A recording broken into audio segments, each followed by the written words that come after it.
आणि आता बातमी आहे मुंबईकरांसाठी। मुंबईला पाणी पुरवठा करणाऱ्या तलावातील पाणी साठा खालावत चाललाय।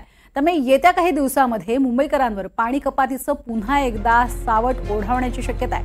मुंबईला पाणी पुरवठा करणाऱ्या 7ही तलावातील पाणी साठा 10% आलाय। मुंबईला पाणी पुरवठा करणाऱ्या मध्य वैतरणा, मोडकसागर, तानसा, मध्य वैतरणा, भातसा, विहार, तुळशी या 7ही तलावामध्ये मिळून 1,54,471 दशलक्ष लिटर म्हणजेच 10.67% इतकाच पाणीसाठा शिल्लक आहे।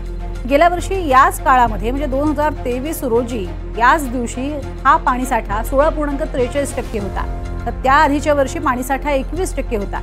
त्यामुळे मुंबईकरांवर आता पुन्हा एकदा पाणी कपातीचं संकट आहे। 7ही तलावात अवघा 10%च पाणीसाठा आहे। त्यामुळे मुंबईकरांनो पाणी जपून वापरा असं वारंवार आवाहन करण्यात येत आहे।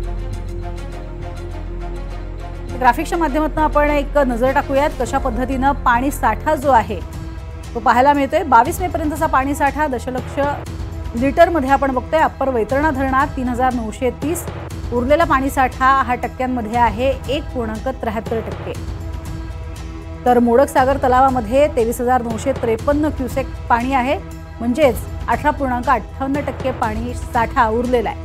तर तानसामध्ये 42,758 म्हणजेच 29.47% इतका पाणीसाठा शिल्लक आहे। अप्पर वैतरणामध्ये 21,487 म्हणजे 11.10% इतकाच पाणीसाठा शिल्लक आहे। तर भातसामध्ये 53,106 म्हणजे 7.41% इतकाच पाणीसाठा शिल्लक आहे। विहारमध्ये हे पाणी 6,732 म्हणजेच 24.30% इतका आहे। तुलनेत बरा पाणीसाठा इथे आहे।